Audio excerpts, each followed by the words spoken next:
सब ने मेरी राम राम भाई। जय हो हमारी संस्कृति, जय हो हमारे गांव। मैं सु विक्की हरियाणवी। और भाई आज जो हमारे गले शख्सियत बैठी हैं उन्हें तुम जानो हो सारे। जज्जरते हैं भाई। यमन यूथ आर्मी के प्रेसिडेंट हैं और लगातार समाज सेवा करते रहे हैं। पहले राजनीतिक मुद्दे ने लेकर भी भाई गला काफी वीडियो आई हैं, लेकिन नहीं भाई राजनीति से काफी दूर हो रहे हैं और किस तरीके से इनका संगठन के काम कर रहे हैं। भाई आपका बहुत बहुत स्वागत हमारे चैनल पे। भाई बहुत-बहुत धन्यवाद आपका और आपके सभी दर्शकों को मेरी तरफ से नमस्कार।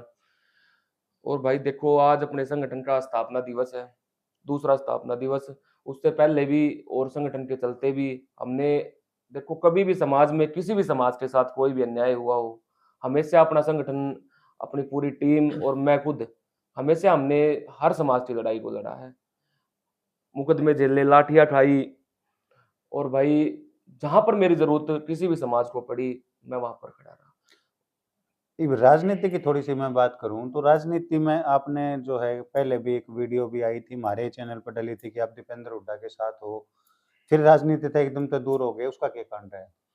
देखो भाई, आपको भी पता है, आप गए भी थे वहाँ पर कि मेरे पापा पिछले 16 तारीख को बंगाल बॉर्डर पर ड्यूटी करते हुए उनकी डेथ हो गई थी।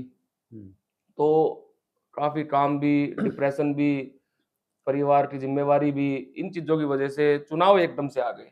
हम्म, 1 महीने के अंदर चुनाव हो गए, तो देखो फाइलों के काम भी होते हैं और उस हालात में मैं नहीं आ पाया कि मैं चुनाव में किसी की मदद कर सकूँ, किसी का नुकसान कर सकूँ। तो फिर आपकी तरफ से किसी की मदद भी नहीं हुई, किसी का नुकसान भी हाँ, नहीं हुआ? बिल्कुल नहीं हुई, आपको भी पता है। हम्म, आप लगभग मैं मानता हूँ कि मेरी आवाज़ उठाने में आपके सभी चैनलों का बहुत बड़ा सहयोग रहा है। वो और मैं ये भी नहीं कहता कि मेरी आवाज़ थी वो एक दबे-कुचले समाज की, गरीबों की आवाज़ थी, क्योंकि उनके लिए हमने लड़ाई लड़ी हमेशा। तो यमन भाई आगे की रूपरेखा क्या रहेगी? विधानसभा चुनाव सिर पे है, अब विधानसभा में किसी पार्टी ने सपोर्ट करोगे या फिर राजनीति से अलग होकर सिर्फ अपने संगठन के बारे में सोच रहे? देखिए, मैं एक बात तो क्लियर रूप से कहता हूँ कि समाज के लिए हमेशा खड़ा रहूँगा। जहाँ भी किसी भी समाज को, गरीब आदमी को, दबा-कुचला आदमी हर समाज में होता है। जहाँ उसको मेरी ज़रूरत पड़ेगी, जहाँ अन्याय होगा, सरकार चाहे कांग्रेस की रहे, चाहे बीजेपी की रहे, अपनी लड़ाई जो है सरकार के साथ है, अन्याय के साथ है, गलत नीतियों के साथ है और वो हमेशा जारी रहेगी।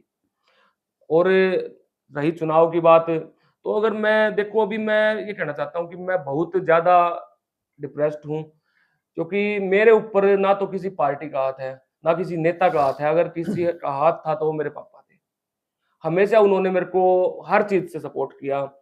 देखिए, मैं ये मानता हूँ कोई फौजी अपनी कमाई को राजनीति में बर्बाद नहीं कर सकता, क्योंकि एक फौजी को पता है उसको वो पैसे कैसे कमाता है। और मेरे पापा का मैं बता दूँ आखिरी बॉर्डर था अपनी ज़िंदगी का, नहीं तो जहाँ बीएसएफ ड्यूटी देती है हर 36 साल के आस-पास की नौकरी उन्होंने करी। हम्म, तो उन्होंने लेकिन मेरे ऊपर भरोसा किया और राजनीति भी नहीं की लगभग, तो फिर भी मेरे पापा ने हमेशा मेरे को पैसा दिया, हमेशा मेरे को तन, मन और धन से सपोर्ट किया। हम्म, तो यही बात है कि अब वो जो सपोर्ट थी वो मेरे सिर से उठ गई है।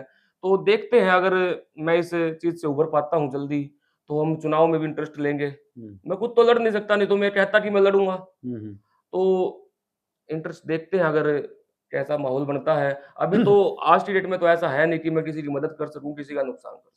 यमन भाई अपने थोड़ा सा संगठन के बारे में बताओ। यदि कोई युवा साथी हैं वो संगठन से जुड़ना चाहे हैं तो किस तरीके से संगठन से जुड़ सके और क्या क्या काम करे अपना संगठन? देखो भाई, अपना संगठन का सिर्फ़ एक ही काम है, गरीब आदमी की आवाज़ को उठाना, युवाओं की आवाज़ को उठाना, मज़दूर किसान की आवाज़ को उठाना और हमेशा से उठाई है। किसान आंदोलन रहा हो, युवाओं का और बेरोज़गारी का आंदोलन रहा हो, सबसे पहले इस आंदोलन को हम लेके आए थे। और जहाँ पर भी किसी भी समाज के साथ कोई भी अन्याय, रेप, बलात्कार, कुछ भी मर्डर हो गया हो, कुछ भी हुआ हो, हमेशा यमन गुड्डा वहाँ पर खड़ा रहा। और आगे भी यही, और जो जिस साथी में ये काबिलियत है, जो समाज की आवाज़ को दिल से उठाना चाहता है ना, देखिए यहाँ पर कोई पैसे का लालच नहीं है, यहाँ पर किसी नौकरी का लालच नहीं है, यहाँ पर सिर्फ़ वो आदमियों की ज़रूरत है, जो समाज के लिए आवाज़ उठाना चाहते हैं, जो समाज की लड़ाई को लड़ना चाहते हैं और जो दिल से लड़ना चाहता है, वो मेरे साथ जुड़ सकता है। समाज की बात आप करने लग रहे हो और हम जो झज्जर डिस्ट्रिक्ट में वहाँ झज्जर डिस्ट्रिक्ट जो है वो लगभग नशे की ग्रस्त में बच्चे जाने लग रहे हैं। उसका कारण बेरोजगारी हो सका है, लेकिन आप कैसे मोटिवेट करोगे एक समाज सेवी होकर?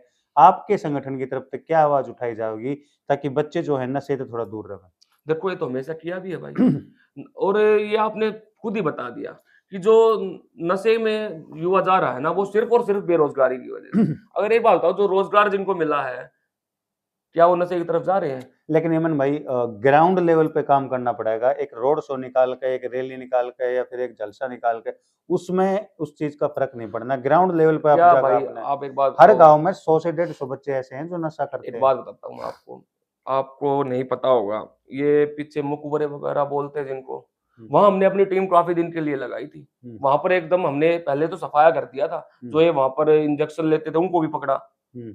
और जो मतलब काफ़ी बंदों को नशा मुक्ति में भी पहुँचवाया। मैं झज्जर का एक जगह बता देता हूँ आपको, जिस जुगर यो अपना गुड्डे की तरफ जावा है, पुल हाँ जी। है, इस फ्लाईओवर के नीचे ही आप अभी भी चले जाओ, इंजेक्शन पड़े मिलेंगे आपने। हाँ, हाँ। ऐसी-ऐसी जगह हैं जहाँ जो सुनसान जगह हैं, बच्चे वहाँ ढूँढते हैं उस जगह को। देखो भाई, वहाँ पर मैं काफ़ी बार जाता रहता हूँ। मेरे दिन में 10 चक्कर वहाँ उस पुल के नीचे से लगते हैं। अगर मेरे को सामने से कोई दिखता, हुँ, हमने वहाँ पर हमेशा मैं घूमने जाता था ना कई बार, तो मैंने वहाँ पर देखा हुँ, कि यहाँ पर ऐसी सब चीज़ें हो रही है, हुँ, तो हमने वहाँ पर अपनी टीमें लगाई। हुँ, और आप ये बात तो यहाँ के डीसीएसपी को भी पता है, हमने वहाँ उनसे संपर्क भी किया और अपनी टीमों को वहाँ पर लगाया, और वहाँ पे एक एक टाइम ऐसा आया था, वहाँ पर बच्चे डरने लग गए थे। हुँ। लेकिन बताऊँ, जिनको लत लग चुकी है ना, उनके लिए हमने वो काम करना पड़ेगा कि वो उस लत से वो दूर हों। यदि आज कोई पार्टी संगठन या कोई भी आके कहे कि आप आपके संगठन को सपोर्ट करे है, किसी भी तरह की सपोर्ट करे, तो यमन गुड्डा किसी भी पार्टी का समर्थन करेगा? देखो भाई, पार्टी और समर्थन मैं इस बार भी करता, मैं कह रहा हूँ। हुँ, लेकिन मेरे हालात नहीं रहे करने के, हुँ, और हालात ठीक हुए तो करेंगे समर्थन। हुँ, लेकिन एक बात बताओ, युवा हमने लड़ाई लड़ी है, देखो मैं पहले भी कहता था, हमारी लड़ाई में कोई हमारा साथ दो, हुँ, कोई नेता आओ, मैं हमेशा नेताओं को इनवाइट करता हूँ, जब कोई भी प्रदर्शन होता है, आंदोलन होता है, कि हुँ, कोई नेता आए, हुँ, समर्थन करे। हुँ। वहां पर अगर कोई सहयोग करना चाहता है, देखो हर आंदोलन में पैसा खर्च होता है, हर आंदोलन में लोगों की जरूरत बिल्कुल, बिल्कुल, पड़ती है ना। तो बिल्कुल। कोई अगर तन मन और धन तीनों चीज से अगर कोई नेता खुद आ जाए, हुँ, अपने कार्यकर्ताओं को भेज दे, बिल्कुल। या वहां पर जो खर्चा हुआ उस खर्चे की जिम्मेवारी ले ले, हुँ, बिल्कुल, यही बिल्कुल। सपोर्ट होती है। क्योंकि 26 जनवरी की रैली जो लेकिन एक आपका बात कहता हूँ, जलसा यमन गुड्डा आज भी सक्षम है। हुँ, मेरे पिताजी गए हैं, लेकिन मेरे को सक्षम बना के गए हैं। मेरे को किसी नेता के पैसों की जरूरत नहीं है, हुँ, किसी नेता की जरूरत नहीं है। हुँ, जरूरत है मुझे आंदोलन करने के लिए, हुँ, जरूरत है मुझे गरीबों की आवाज उठाने के लिए। उसमें बिल्कुल, अगर मेरी मदद करना चाहता है तो कोई आए सामने, बिल्कुल। और बिना उस मदद के अगर कोई मेरी मदद लेना चाहता है ना, तो मैं मदद नहीं करूंगा भाई। हुँ, सही बात है। जैसे 26 जनवरी का आपके जो बहुत बढ़िया तरीके से आपने मैनेज किया था, जो भी प्रदर्शन किया था, उसमें मतलब लाखों रुपए भी खर्च हुए होंगे और काफ़ी युवा आपके साथ थे। शहर से तो बहुत जब जाम कर दिया था पूरा शहर। इस तरह का जो भी कोई प्रोग्राम करो हो, तो उसमें तो आपने सपोर्ट की ज़रूरत पड़ेगी, किसी भी नेता की या किसी भी उसकी। देखो आज तक तो पड़ी नहीं। हुँ, मैंने अभी अभी आपको बताया था कि भाई आज तक मुझे किसी नेता की सपोर्ट की जरूरत नहीं पड़ी। हमेशा मेरे पापा ने मेरे को इतना सक्षम बनाया कि मेरे को कहीं से पैसा माँगने की ज़रूरत नहीं, कोई आज तक चंदा मैंने इकट्ठा किया। और बता रहा हूँ, चंदा तो अभी भी यार, गरीब से पैसा लेके अगर उनकी लड़ाई लड़ रहे हैं, तो फिर उनके साथ धोखा कर रहे हैं। बिल्कुल सही अगर बात कोई देना चाहता है, तो जो 1 लाख रुपए तनख्वाह लेता है वो दो, हुँ, या ये नेता इतना पैसा कमाए बैठे हैं ये दो।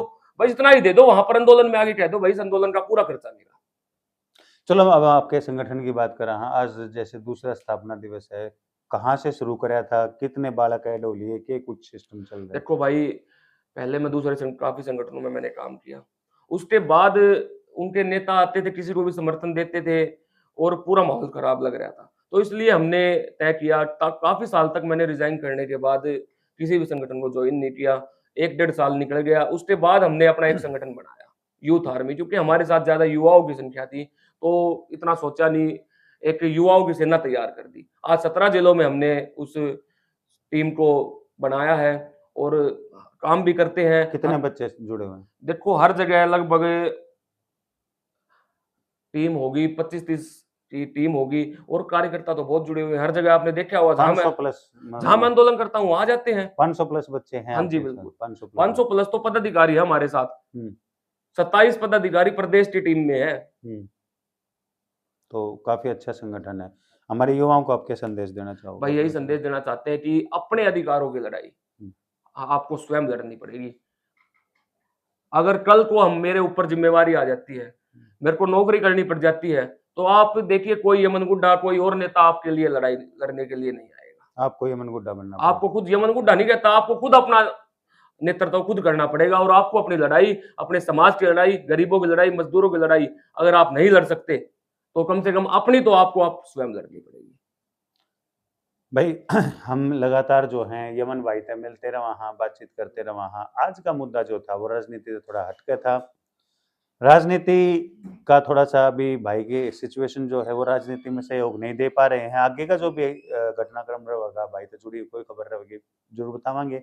आज का मुद्दा सिर्फ ये था कि दूसरा स्थापना दिवस है जो यूथ आर्मी का है। बहुत-बहुत बधाई हो आपको और भाई लगातार आपका संगठन इसी तरीके से गरीबों की आवाज़ उठाता रहे और इस वीडियो ने भाई घनी शेयर कर दियो भाई, चैनल ने सब्सक्राइब कर दियो। सब ने मेरी राम राम भाई, सब ने मेरी राम।